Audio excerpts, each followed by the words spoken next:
Well,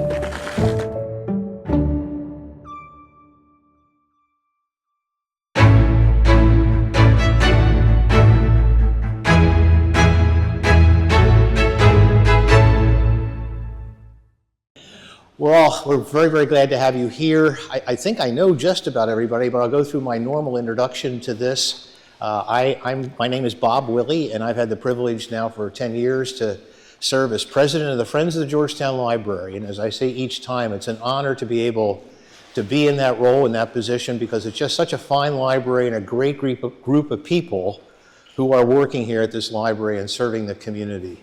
My wife and I moved here 12 years ago.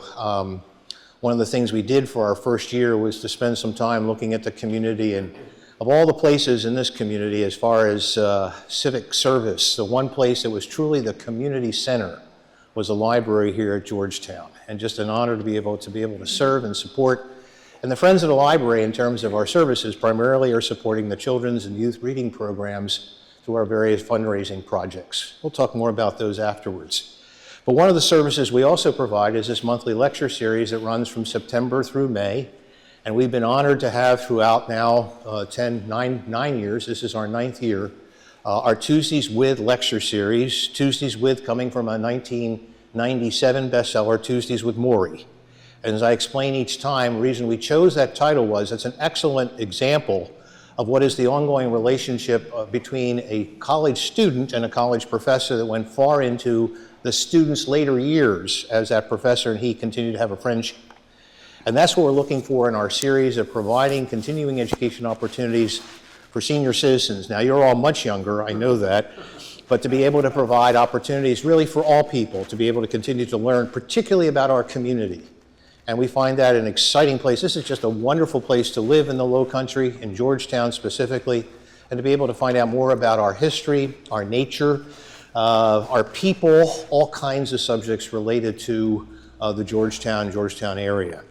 And so today we're pleased on our Tuesdays With series to have Tuesdays with Marian Calder. And the book is now titled after you. And we're pleased to have her. She is the assistant director for the Horry County Museum. She earned her undergraduate degree from Coker College. And in 2011 began working at the Horry. See, I've learned as a Yankee to pronounce this. Did I get close to it? So long as you don't say the H, I got no problem. The Horry County Museum that's in Conway. And I hope you'll talk a little bit about that and do a little bit of advertising for that. It is a fantastic museum, which is also located right next door to the Conway Library. So you have a great resource there, a beautiful auditorium they have as well. So join me in welcoming Marian Calder as she comes today. Thank you. Well, good morning, and I do invite you to come to the Horry County Museum. Horry, again, just don't say the H and we're good. And in fact, in November, we have the Saltwater Chamber Orchestra coming. So we do have a very large auditorium. Our building used to be part of a school in the early 20th century. And so we were very fortunate to have this really big auditorium and stage where we are able to host speakers in a little more intimidating environment than this one when you're on the stage versus in the room.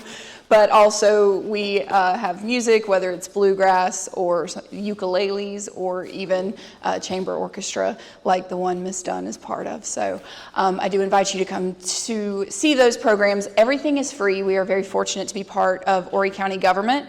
And that means that all of our programming and admission for the museum is free, as well as our Living History Farm. We also have the L.W. Paul Living History Farm open. Both are open Tuesday through Saturday. And at the farm, we talk about what life was like for the average farm family in Horry County. So a little different experience than most living history sites. We do dress in the period clothing, predominantly 1930s and 40s. But we talk about how your typical family would have lived lived and worked on a tobacco farm. Yes, Horry County, but that also translates to a lot of South Carolina. And so if you have any background in farming, there's a lot of things that are very relatable. And so our mission there is life on the farm, and our mission at the museum is the history, natural history, and Native American history of Horry County, South Carolina. But being in such close proximity to Georgetown, a lot of the history crosses over too. So especially when we're talking about things like hurricanes. Now I do like to give a little preface when we're talking about hurricanes. My intention with this, and anytime we show films or do talks about these storms, is not to dredge up bad feelings or intimidate or scare folks.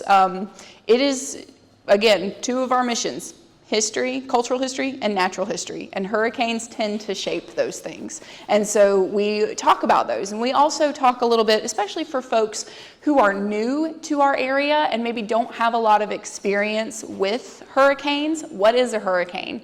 So I'm not going to read everything for you, but they start out as a tropical system. When it gets up to 75 miles per hour, that's when we turn into a hurricane. There are different categories of storms. In our hemisphere, they blow counterclockwise and are steered by winds over the ocean. They can provide a lot of rain, like the storm that we just had, Imelda. That one actually turned out to be a big blessing for a lot of the folks in Horry County, because we were in a pretty significant drought over there.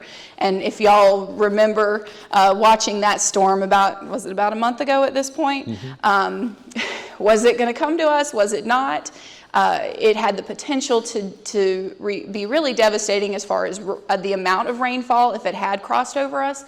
But because it stayed just offshore, we actually got a lot of beneficial water and less of the major damage. So there are different components to a hurricane. The first one, the eye, that's the part that when forecasters and meteorologists say that a hurricane is going to make landfall, it's where the eye goes over. So when you hear that Hurricane Hazel made landfall at North Myrtle Beach, today North Myrtle Beach, that's where the eye passed over.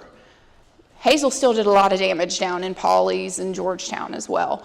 But that's usually, the eye, when it crosses over, is clear, but the eye wall is the most intense storms, around that eye. So that's where folks, when you're looking at a forecast, you really need to pay attention to, they say, this quadrant of the storm. So let's imagine a line going down the middle and across. This northeast quadrant is the one that is usually going to cause the most significant damage for a lot of places. And we saw that with Hugo. Hugo made landfall south of here, but for those of us who wound up in the northeast quadrant, it was pretty devastating, the amount of damage that it caused. And then what most of us experience are the spiral rain bands, and those can extend 150 to 300 miles past the eye. So when you get some naysayers who are like, I'm not evacuating, it's nothing, I've been through a hurricane. I'm a local, I grew up in Horry County, was raised there. Over 40 years, I can say I've been through a lot of hurricanes, but most of what I've experienced are the spiral rain bands. And so, when you get the folks who, well, why'd they shut everything down? It was just a little bit of wind. Well, because this is the part that they're trying to pay attention to. 5 categories. Category 5 is the most intense storm, but we all know a Category 1 can cause significant damage. We all know at this point a tropical storm can cause a significant amount of damage. It just depends on how fast that storm is moving. If it's a very slow moving storm like Hurricane Florence was in 2018, that can cause a lot of issues, versus Category 4, we can see some of the issues that causes. When they talk about evacuations, when you're listening to your local county and state leaders talking about evacuations, the zones that they're talking about have to do with storm surge. So that's going to have to do with the water coming to shore. It's not got to do with what might happen if you live outside of zones 1, 2, 3, or ABC. So the only mandatory evacuations that they'll put in place are going to be those closest to where you can have significant damage with water coming to shore. So they're still going to say that's something that you have to decide what's best for you and your family. I mentioned outer bands, so hurricane force winds can extend about 25 miles from the center of a small hurricane to 150 miles for a large one. So remember, when we say it's a category 1, 75 miles per hour. Within 25 miles of that eye, that's usually where you're going to get those most intense winds. And then the spiral bands, you can get gusts, and that's where especially your emergency management folks really have to pay attention to what they can and can't send out. That's something to think about too if you don't live in an evacuation zone, or if you do live in an evacuation zone. Is emergency management going to, or first responders going to be able to come? Because there gets to a point where it's very dangerous for them to be able to get out too. So just think about, there's a lot of different factors. I'm sure Georgetown County has some folks who can speak on that. I know Horry County does, and they go talk to different people as well. So if you ever want to have someone come to your area and talk about that too, they can talk to you about developing an emergency plan and what to put into that. So storm force winds in a huge storm can go up to 300 miles from the eye. So that is... and you can see the size. I mean, I can't remember which storm exactly that is from. It's probably in my notes over there. But you can see it extending spiral bands from northern South Carolina all the way up the East Coast. So these things can be huge. Tracking a hurricane. Bob asked if I was going to forecast or predict. No. There's people who get paid a lot more money to do that, and they are really into math and science. I am history, and we're about to start talking about history in a minute. So it's equated to throwing a pot of spaghetti noodles at a map and seeing what happens. So when you see the spaghetti map, that's sort of where in the heck is this going to go? I think this one is from Matthew in 2016, and the noodles were all starting to agree at some point. But then you have, if you aren't familiar with the cone of uncertainty, you will hear that phrase. This is the cone of uncertainty. So when you're 1 to 3 days out, you have a better idea in the cone. When you get to about 5 to 7 days out, you might as well throw noodles at a map because we are not sure. All right, myth versus reality. I just go through these real quick. Don't go outside during the eye of the storm. Pretty much all of these are myths. Don't go outside during the eye. Remember, the most intense part is the eye wall. Just because it's clear when the eye goes over, it's going to get rough after that. Even if I'm told to evacuate, I know I can write it out. You need to consider where you are. That's an individual decision when it comes to not being in a mandatory zone. So consider where you are in relation to water and what can wind do. I've made it through a hurricane before and it's not that bad. Again, most of us have experienced spiral bands. False alarms. Part of the reason that evacuation orders go out so quickly, it has to do with population and, again, being that coast. As our population continues to grow, in Horry County especially, we're one of the fastest growing counties in the state and the country right now. Our population has increased so much that you can't just say the day before, hey, we've got to get hundreds of thousands of people out plus the tourists. You guys in Georgetown, you know that too. You're growing as well. And so it's all about how long is it going to take to get these folks out. So pay attention to what your local officials are saying. Know your area. What do you have supplies for? How long, are we good for if the power goes out, are we good for 3 days to a week? If not, then maybe you need to consider some other options. Now we're going to get into the history part. Okay? So the very first recorded hurricane in South Carolina was the Spanish Repulse hurricane, recorded in Charlestown in 1686.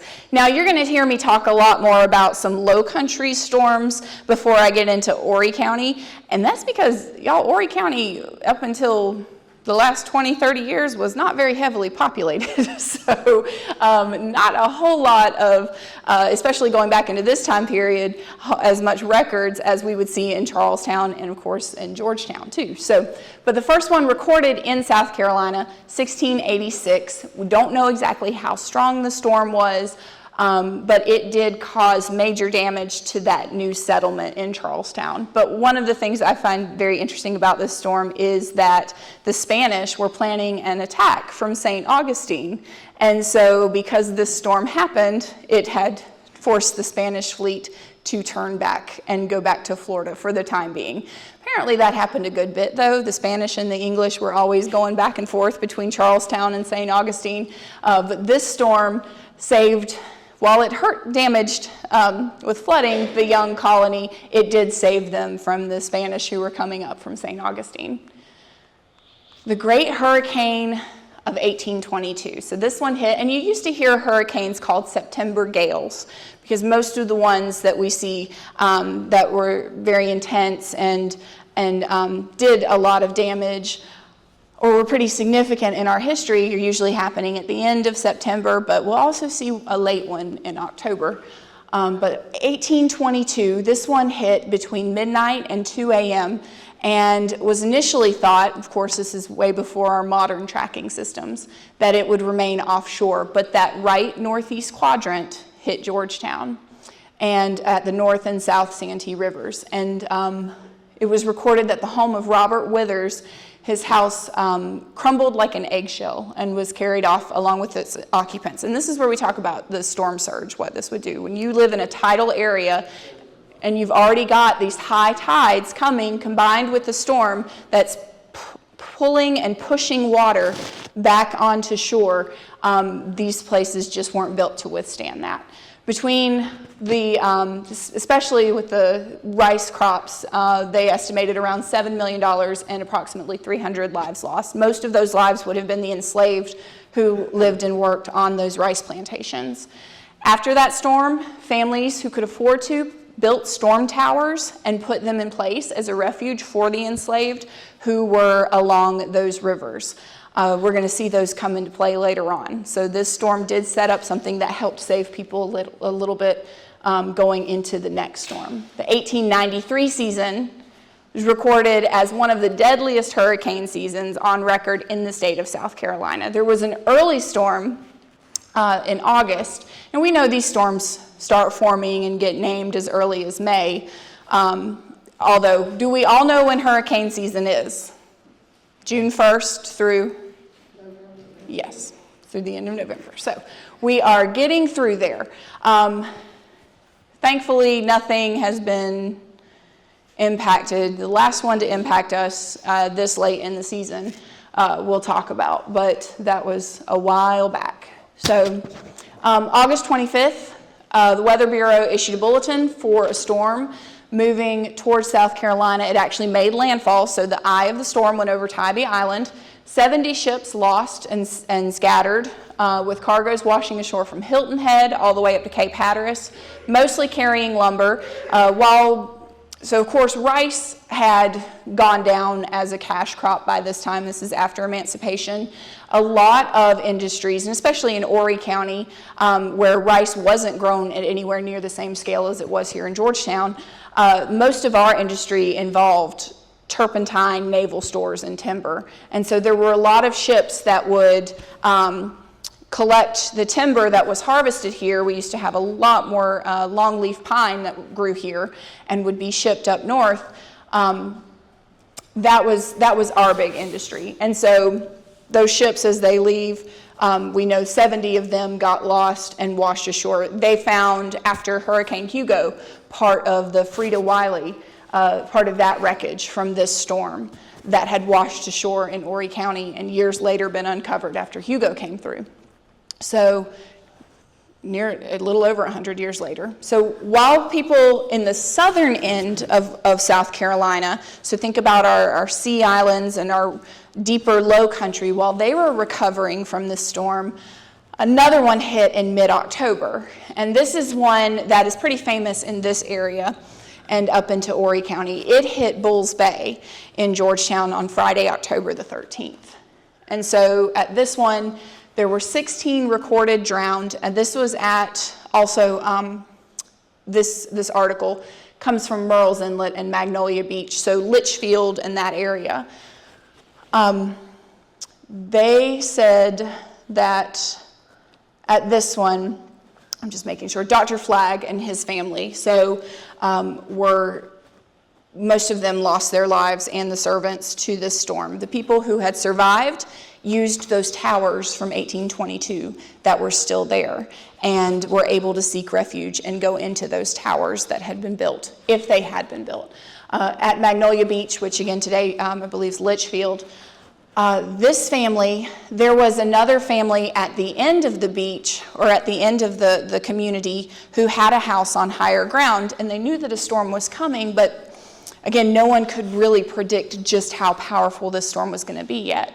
And so the woman actually sent one of her servants down and offered the Flagg family refuge to come to the house during this storm, and they declined it. The only family that didn't lose their house was that family who had offered. So the Flagg family who stayed behind and was hosting a dinner party for extended family, most of them drowned. There was, I think, Dr. Flagg, his nephew or son survived along with a servant. They had clung to just a piece of wood and drifted out with that, but most of that family perished because of that storm. Hurricane warnings were coming into place. By 1875, there was a signal corps that was created with different red flags that could be hoisted when a hurricane warning was in effect.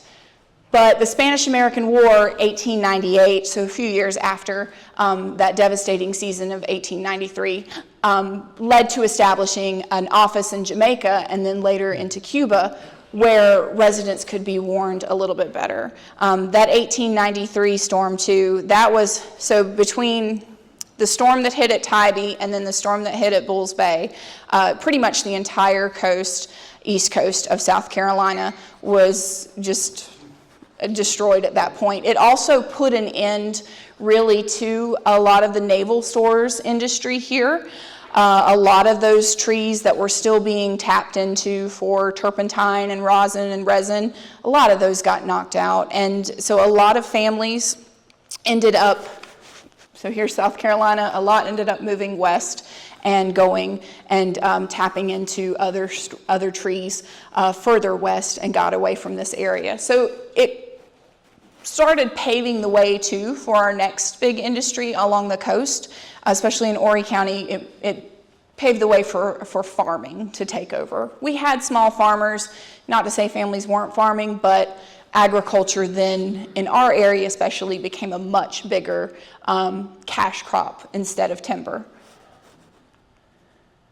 This is the new fledgling town of Myrtle Beach. So I don't know if any of y'all have been to Myrtle Beach lately or along the Grand Strand, but Myrtle Beach got its start after that first railroad was built from Conway to the shore in 1898, and with the idea not to create a resort town, but to harvest timber. Remember, timber was a big deal, and to farm. And so once that train was built, the folks who did own property out there decided they would try out a hotel. They built the first hotel in 1902, the Seaside Inn, and you could stay there for $2 a night, and that included your meals, and you were right on the coast. But there is a recording of a storm that had hit in the about the time Myrtle Beach was starting to turn into this little town with its cottages and its very first pavilion there. So before the pavilion most of us are familiar with the rides and the shows and everything, they always had some type of pavilion for entertainment and dancing, but that was one of them. So a hurricane did hit in the early 20th century, early 1900s, that had damaged this new town. Wiped out, I think, the bowling alley that had been there, and they had to start over again from scratch, but they got it going. Now, 1916, this one I found was an early storm, July. Think about it. Do most of us experience a hurricane in July?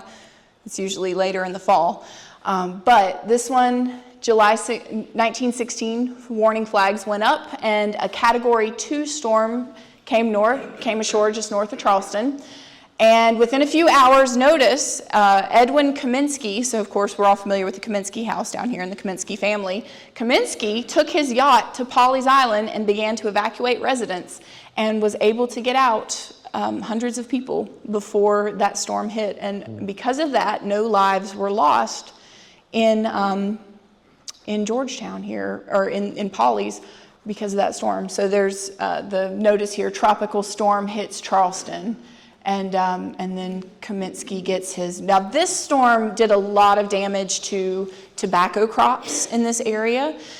If you're familiar at all with growing tobacco, and like I mentioned, we do that at the L.W. Paul Living History Farm, that's the time when your tobacco plants are really good and going strong, and about the time you start harvesting that first layer of tobacco. So for people in our region, that was a new cash crop. That was something that had been successfully grown in North Carolina, and the method of curing the tobacco. Tobacco, of course, has been grown here since the colonial period, Native Americans even before that, but in the early 1900s, they had figured out in North Carolina that if you cured the tobacco a little bit differently, it changed the flavor, and it was more suitable for these new things called cigarettes. So this storm did a lot of damage to that new crop that was here. But I thought the story was pretty neat about Mr. Kaminsky getting his yacht and getting folks out. There is a book that I found, 15 hurricanes that changed the Carolinas, so it's about North and South Carolina, and he's got some background on some of these storms and a good image of where they actually came through and made landfall. And so this one also went on and caused the Great Asheville Flood of 1916.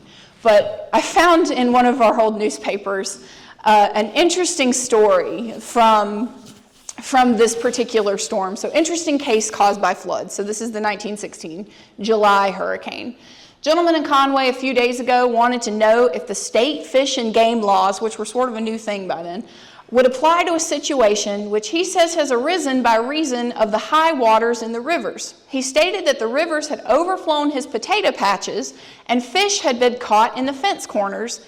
He wanted to know if a man could get prosecuted for fishing out of season, provided he could show that he had to catch the fish to keep him from rooting his potatoes out. So, if we have any former game wardens, what do you think? Is he okay to fish in something that's not usually flooded? But he had to keep the fish from eating his potatoes. So, fast forward to 1928. This one is the Lake Okeechobee hurricane, and it sort of follows modern-day I-95. And this storm set the record for our flooding in Conway, our high water mark that took nearly 100 years to break. So this one did massive damage. And I use this one to talk about, too, that it doesn't always have to be a major high category storm to cause a lot of damage. By the time it reached us, it was a tropical system. So we're in the green over here. 39 to 73 miles per hour. Now, when it hit West Palm Beach, it devastated that area. That's what these are pictures from. But when it hit our region, it dumped so much rain that it set a record that took nearly 100 years to break. So these are some images from the Sun News. Now they're part of the Post and Courier. But this is at Crabtree Swamp in Conway. And these are just some pictures of the flooding that happened there. Now, I will say, we all have these places in our communities, right, that if it rains a little bit, it's going to flood. Crabtree Swamp is like that in Conway, but this one did cause a lot of damage. This is there's a business, a furniture company, Winborn, by the Waccamaw River that you can see pretty flooded here. And then John Baker, he probably wouldn't have been far from Crabtree. That's where a lot of the bakers were from. So 1928 set the high water mark in our area for flooding. Not even with a Category 1 at that point, just a tropical storm. So, naming a storm. 1947, U.S. Army Air Corps started naming storms in private communications. And then in 1950, we go public with that. There's a little bit of confusion, though, with some of the 3 storms in the Atlantic at the same time, because they were using the phonetic alphabet. And so eventually they said, all right, well, we're just going to give them women's names. And for many years, until the 70s, I think, storms were just named after women. And then major storms were retired for 10 years. Now if a storm, there we go, 79. Now if a storm is significant enough and causes enough damage or loss of life, they just completely retire the name so that we don't have to worry with some of the same names. I know around here it was H's for a while leading into Hurricane Hazel, because if you had an H storm, boy, your ears, perked up, you paid attention. Hazel is the last storm that hit our area, hit Horry County, made landfall with the eye going over, and it hit in mid-October of 1954. So this one was sort of our benchmark for damage and for change. It was a huge catalyst for change in Horry County. So early October, Weather Bureau tracks a slow-moving storm named Hazel. It hit Haiti at over 100 miles per hour and absolutely devastated the country of Haiti. Looked like it was going to go out to sea, so nobody really paid much attention to it after that. No evacuation orders were issued. But then by the afternoon of October 14th, they predicted it would go out to sea. Hazel hit on October 15th. So the day before, it's going to go out to sea. But late on the evening of October 14th, this gentleman in the picture here, Marian Calder, received a phone call and said that it had changed its course and it was on a direct path for Ocean Drive Beach. Ocean Drive Beach was one of 5 beaches that consolidated to make North Myrtle Beach. So at the time, Marian Calder was the police chief because he had some experience in the military. They made him the fire chief. And oh, by the way, why don't you be the sanitation chief? And so this is how small this seaside community was. Thankfully, very small. And thankful also, and this was mid-October, so tourists, and by that time Myrtle Beach and North Myrtle or what became North Myrtle and this whole Grand Strand had a pretty thriving tourism season. But thankfully, because this was such a late storm, the tourists were gone and you were left with the residents. So Marian Calder gets the phone call. Apparently he was out grilling steaks that night. Gets the phone call that this storm is coming. It's a major storm and people need to get out. And so he gets on the phones with his crews. They start knocking on doors. Also gets then local National Guard troops out, and they start getting people out of their houses, out of that zone, what we would call our evacuation zones today, out of those places where storm surge would just completely wipe things out. So by 3 o'clock, hurricane flag flew, and they started seeing the effects from Hurricane Hazel. So this is Hazel's track here. And we're going to kind of look back at this in a minute because there was another one that was pretty similar. So we see this kind of L shape. This is where it comes up through Port-au-Prince and then hits and makes landfall officially right there at North Myrtle Beach. But you can see caused a lot of impacts south of Myrtle and the Grand Strand too. Continued on into Toronto, Canada. Now, thanks to the work of Marian Calder and the folks who went out and started evacuating people and moving them to shelters, only one person lost their life in South Carolina when this Category 4 storm slammed into the coast. By the time that storm got up to Toronto, it dumped so much rain in that area that 81 people lost their lives there. So again, it wasn't even a significant storm or significant tropical system at that point, but it dumped so much rain that the amount of flooding that happened in there. There's a park with a memorial dedicated to Hazel victims in Toronto, Canada. So it had that big of an impact there. But thankfully, they were able to get everyone here evacuated in time to get them out. But this storm did massive, massive damage to this area. I'm sure your archives here at the Georgetown County Library have a lot of pictures and newspaper articles and all too. These are just some from our collection. There are stories of entire houses being picked up and moved from one spot to another. The china cabinet's still in place, and then there are parts where you can see the ocean just chewed everything up and just moved it all around. And so, huge storm surge here. This one is interesting to me. The for rent sign is still up outside of that house right here. So some houses just picked up and moved miles away, some just completely wiped out. These were some the folks afterwards going and taking pictures. This is pretty much what most of the coast from lower South Carolina up into North Carolina looked like. You would probably see these same images in the Outer Banks too. But this is what storm surge will do to a coastline. Just chewed up all that concrete, spit it back out. So we go for a while, and this is why we say H storms. We always perk up and pay attention, because we went from Hazel in 1954 to Hugo in 1989. Hugo started off the coast of West Africa in early September, pretty quickly grew, was a named storm, was originally supposed to hit Savannah, Georgia, but a 1 degree shift north put it on track for South Carolina. And this storm was as big as the state of South Carolina. It was massive. By September 21st, people from Myrtle Beach to Hilton Head began evacuations. I think it hit on the 22nd. So nowadays, this evacuations for a storm like that would start way before that. By nightfall, winds started coming ashore, and then Folly Beach and McClellanville were exposed to that right quadrant that we say is always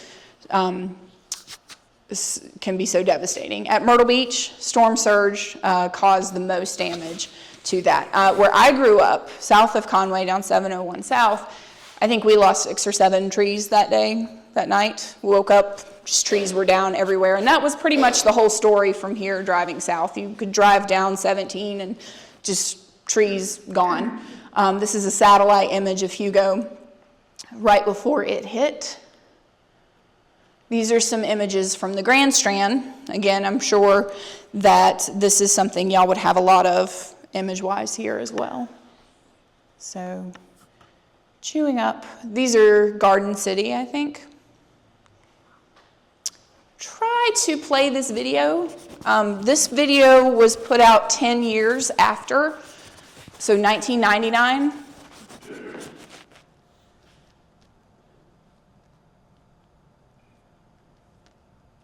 No, we don't have any sound. That's okay. But he talks about his experience on the night of Hugo. His family had stayed at their house, and just the water that would come in. And in the morning, when they got up and went to survey some of the damage, he walks out and there's a lobster in his yard. He was just, this lobster is walking around and just as confused as he is, because he's actually not right on water. He was far enough away that that they didn't have to worry about that. But there were people who had evacuated in McClellanville into school and were having to climb tables and get up to the roof because the water was coming in. This was something that people were not as prepared for as we are now. And Hugo impacted a lot of people's emergency plans and a lot of response for local emergency management so that they could do better. Because I think there's probably a quote I have in here. I think Fritz Hollins. Anyone remember Fritz Hollins?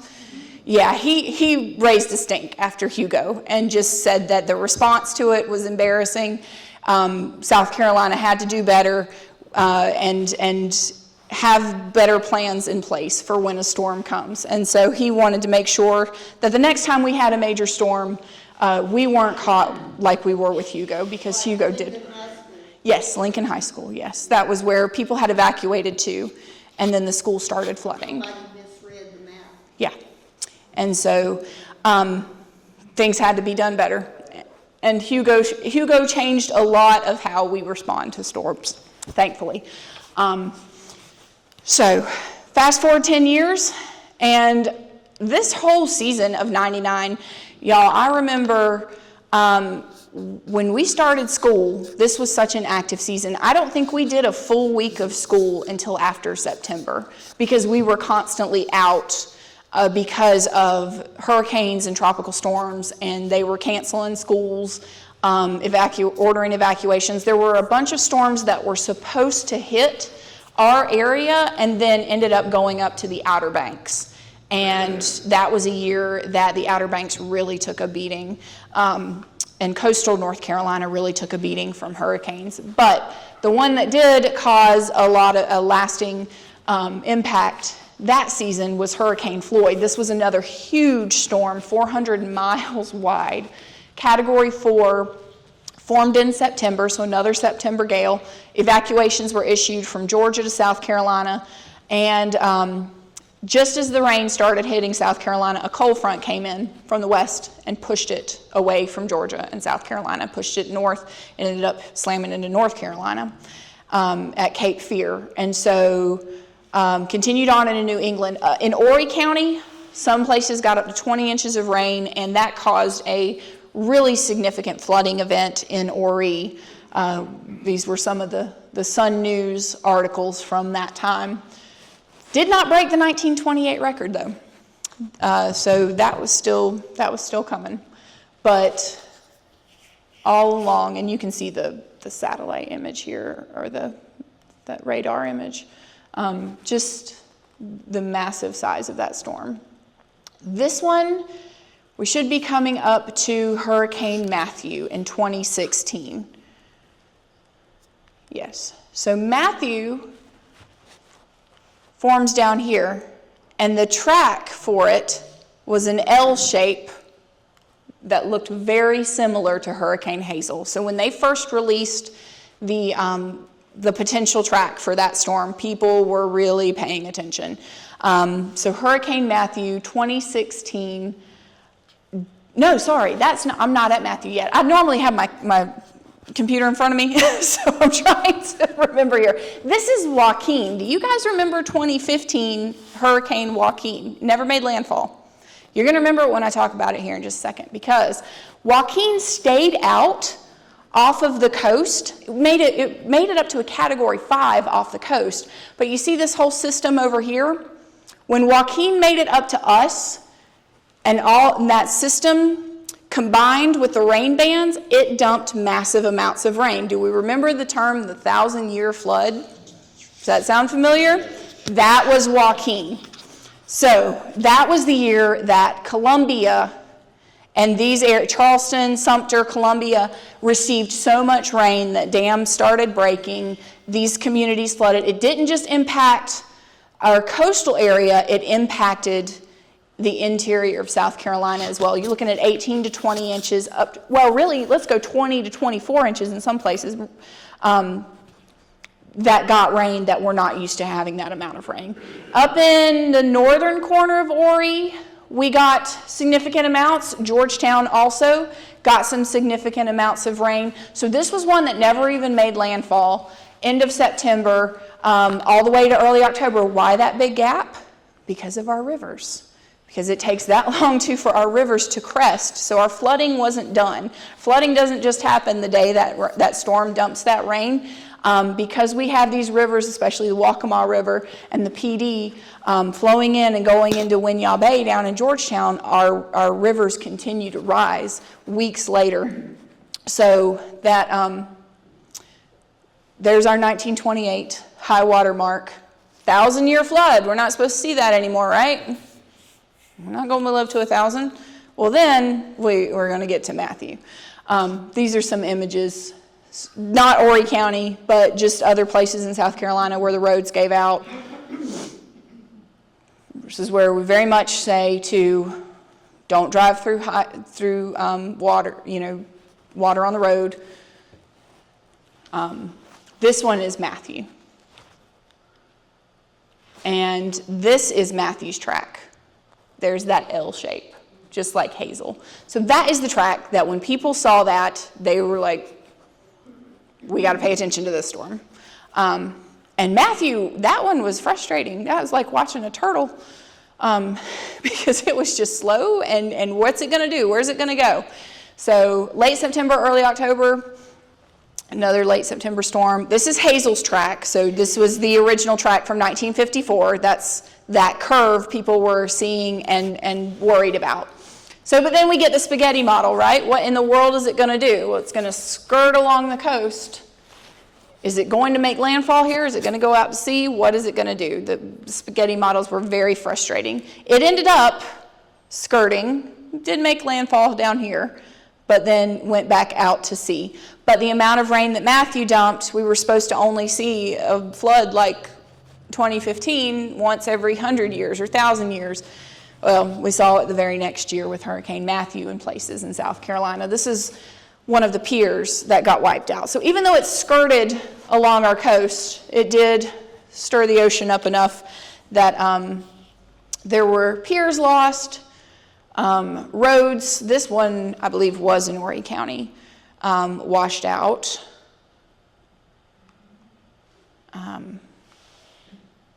Horry County Fire Rescue going out in that. The people who took the picture were guard troops in the vehicle in front of them. So they were following a unit of guardsmen to get to a person who needed assistance. Parking lots just wiped out.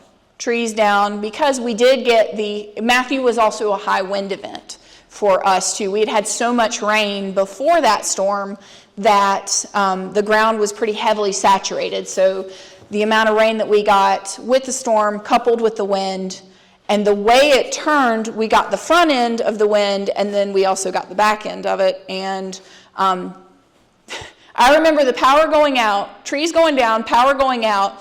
Crews had enough time to get out and restore power. Was anyone here for Matthew? Yeah. Did you have a similar experience? Or yeah. And then we got power back on, and then the eye passes, the next round comes, and everything just got knocked back out again. And so we had a museum conference to go to in Charlotte the next day, and we were trying to get out of Horry County, and that was an adventure. But places all into the interior of South Carolina too. I think we finally made it. We got past Lake City and Sumter. Maybe when we got past Sumter, we finally started getting to where it was an easier drive. But just the amount of trees that went down. This is the Socastee Swing Bridge in Socastee. The water is usually much, much lower than that. So we made it through Matthew. We can't have more than 1,000-year flood, right? Or more than two. 2018, Hurricane Florence forms off the coast of Africa in late August and quickly became a very strong storm in early September. Florence was very up and down, and you didn't really quite know how to prepare for that one. Downgraded, then intensifies, because as Ed Piotrowski and meteorologists will tell you, they go through eye wall replacement cycles that change the strength of the storm. And eventually, though, downgraded to a 1 as it got near our coastline. This one was incredibly frustrating to watch, too. And this one took a weird, went up and then down and then looped around. So this is you're not going to find me trying to predict a storm. This is a satellite image of Hurricane Florence. Florence moved very slowly, and again, not any more, I think, than a 1 when it made landfall, but because of how slowly it moved, it dumped massive amounts of rain, and that equated to huge flooding for us in Horry County. Did Georgetown see a lot of flooding with Florence? Yeah. So this one, and Matthew broke the 1928 record, by the way, by a few inches. Florence was like, I got it, and just completely went past that. So 2 record-setting floods within 2 years of each other. So 2016 and 2018. And again, so much of it had to do with when is the river finally going to crest, too? Because all that rain that ends up getting dumped in North Carolina eventually comes down our way. And so we have to wait on the waters to fully rise and know that while what we might be able to drive today, we can't drive in 2 days. This is in the Gallivants Ferry area, which is western Horry County. And this was an ongoing concern. in Horry, because if you go this way, you go into downtown Conway, and this is Highway 501 bypass. So this is the main way most of our tourists who are driving get in and out of Conway. Meanwhile, Myrtle Beach, they barely had any effects for this. So they're out there saying, come on, we're open. And the people in Conway are like, no, we're not. Don't come through here. The main artery is about to be shut off by Lake Busby and the Waccamaw River. And so there was a little bit of confusion in the communication there. And the hospital, and there's another way to get out of Conway, but that way people were pretty certain was going to be flooded. And then this road is the one that gets you to the hospital. So the main concerns for Department of Transportation at this point were, is this road going to be cut off and people can't get to Conway Hospital? So what they did was they actually created a barrier, a high barrier here. They knew that was going to close, and they sort of tried to direct the flooding. And you can see there's one entryway that's cut off there. But they shut off this side and had traffic. I use the term moving lightly. This actually looks pretty clear, but most of the time the traffic would be pretty bumper to bumper, trying to get folks to and from. This was just outside of downtown Conway. You can see kayakers on what's normally a road. Some of the flooding that happened there. This was Highway 22, so if you've ever driven up that way. And in fact, a lot of these aerial shots ended up looking like you're actually looking at the river and not a major highway. So there were a lot of areas that were cut off getting folks in and out of central Horry County. So I end it with Florence, and I hope that I always end it with Florence, because I don't want to add another hurricane to this talk. Helene, as we saw what happened last year with that, going into western North Carolina and western South Carolina, caused really significant damage for places that aren't used to having to deal with storms like that. I will say that our group, Horry and Georgetown counties, have some really good leadership when it comes to emergency management and communication, and they really try to get out there and get folks aware, and they work together. So when a storm comes, it's not one county not talking to another. They work together, and they want to make sure that things are coordinated, responses are coordinated, and we're getting word and information out to the public. So I always say, know your zone, have a plan. If you don't have a plan or need someone to come talk to you about that, again, Horry County does that kind of stuff. Georgetown probably does too. I can't speak for y'all's county government, but I can tell you our folks will go out there. Use trusted sources. I can't remember what storm this was, but this was a few years ago. Some places are going to try to get you worked up because they want a view and they want a click on Facebook or a news site. Some places will try to get you worked up. Use trusted sources. I remember watching this one. This one went into whatever storm this was. This, again, went into North Carolina, but we had shut down for it. And this guy is standing here doing this, like the wind is blowing him, and he is doing this, and he is live on the scene. But then y'all, right behind him, they're just walking. And they're on a more slippery surface than he is. I mean, they're fine. Some places will try to get you more afraid. Not to say that you don't take it seriously. Take it seriously, but find the folks that you trust. Listen to your local people, because they live here. It impacts them just as much as it impacts you. No, that is not Jim Cantori. but I blocked it out because I'm not going to call anyone out. But it is not him. This was a different one. But, we want people to take it seriously, and we should take it seriously. History has shown us, and y'all, don't let history repeat itself. Learn from history. History has shown us these storms are meant to be taken seriously, but listen to the people who have your best interests at heart and who are not just trying to get those clicks and get those views.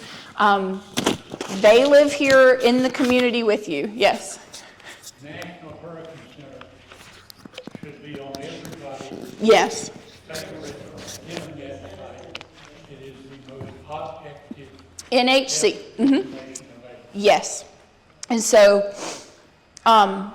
you know, have your trusted people in place too, that you know. There are workshops I mentioned multiple times. Horry County covers that, and they talk about all of these different things. So you can get with someone from emergency management, or again, if Georgetown offers that, get with someone from Georgetown and figure out, you know, what that looks like, because everybody's plan should be individualized. If you have pets, that changes how your plan should be. Your medications change how your plan should be, where you are in relation to what can wind do to your house. Are there trees around your house? Are you within something that can flood easily? So all of those things go into coming up with an individual plan for that. One thing does not work for everybody, but that's everything I've got for y'all today. Again, I hope we don't ever add another one to it.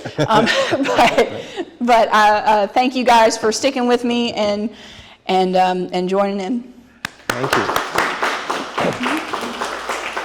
Marian, we have a couple of moments for a few questions, if that's okay with you. And If I can answer it, I back? will try. And I'm supposed to get the microphone around everybody. Yes.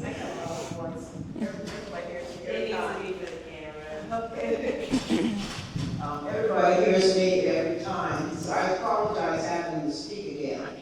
I'm with the National Red Cross. And it wasn't so cold in Alaska, I would be in Alaska, but I can't take Alaska. Right. So I just wanted to point a couple things about the National Red Cross. We are, it's with everybody else, we are part of the team. Mm-hmm. And as you well know, I will say two things, and I can do a whole 30 minutes, but Two things. I'll say two things. We are in the plan, and we actually, when you want to say is that everybody's seen the Red Cross building closed. We are not a building. We are a team of people. And as I sit here, I'm National Red Cross. And you say, well, how are you going to get in touch with us if you don't know that Red Cross building is closed? The building is closed, we're not closed. So basically, it represents the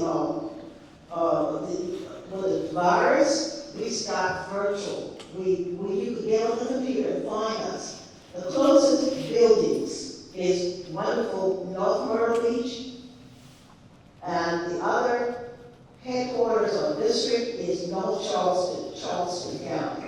Okay? So please do not feel that we are not here. I always wore my hat, but I did. No, and the Red Cross also, we just had wildfires in Horry County as well earlier. Red Cross was there on scene, yes, and so they are active, they are out there. Oh, yeah, and we're international. We're Yes, not one thing. that's right. We're international. I Yes. think we're right in the war. The last thing I want to say is Hugo. Yes.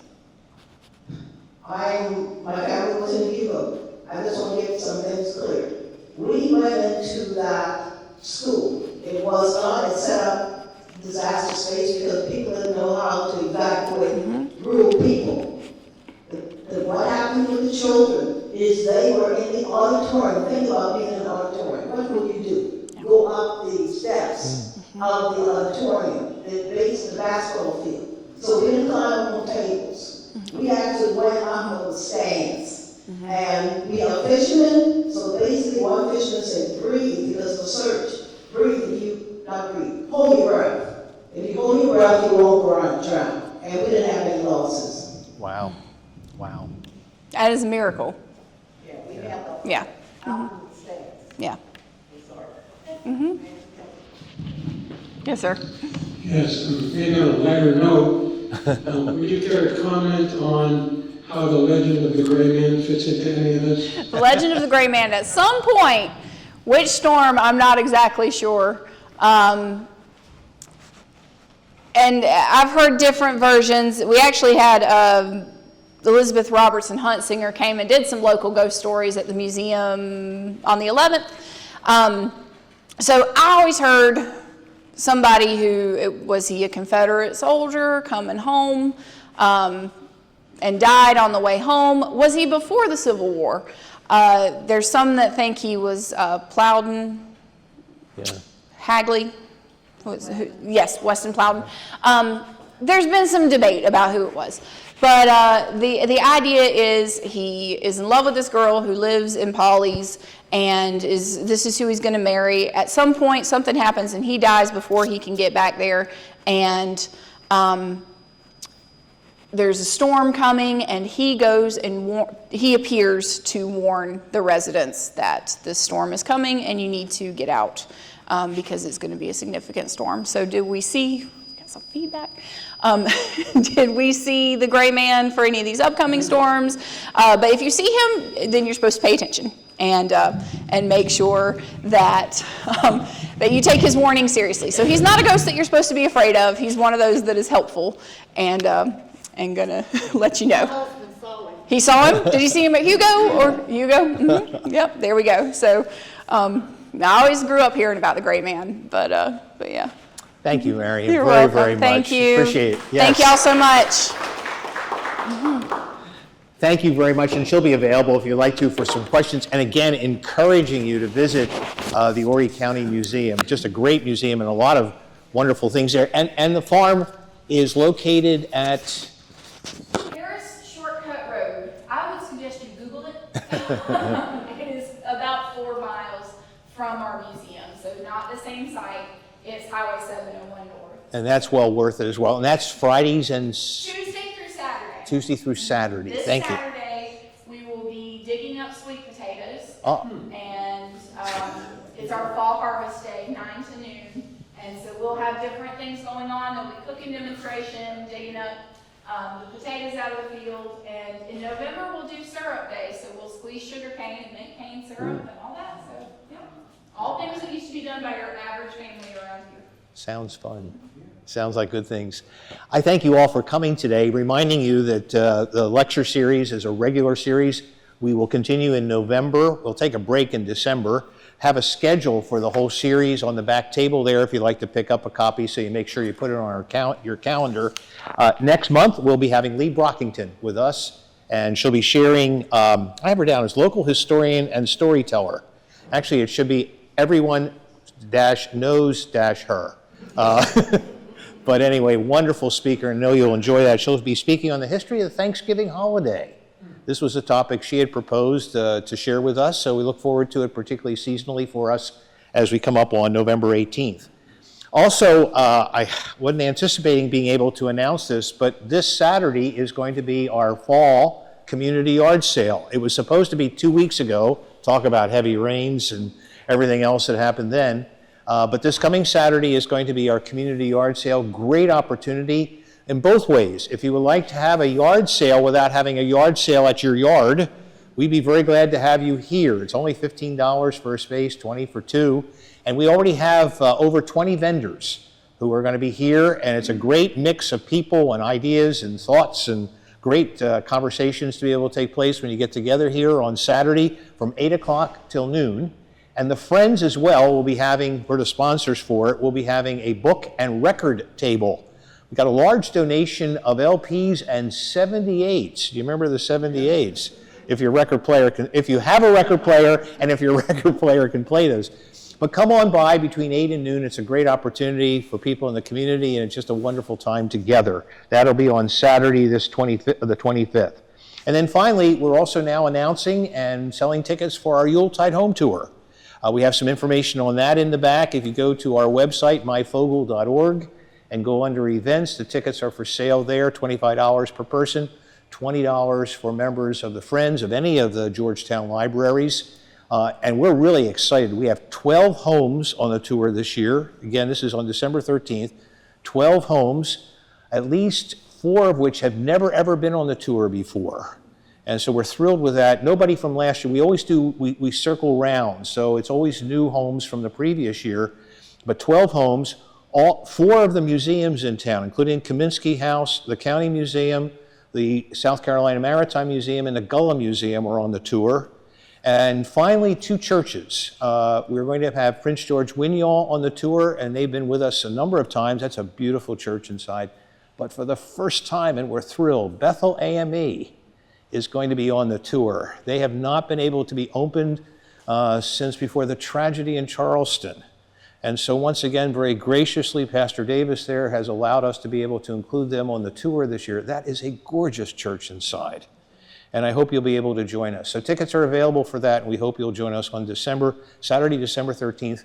And your home is on it, and our home is, did you know your home is on it? Is our home on it? Yeah. And our home, most of the homes are in the historic district, but every couple of years we do a few over in Willowbank, which is just a neighborhood across 17. So our home is going to be on it.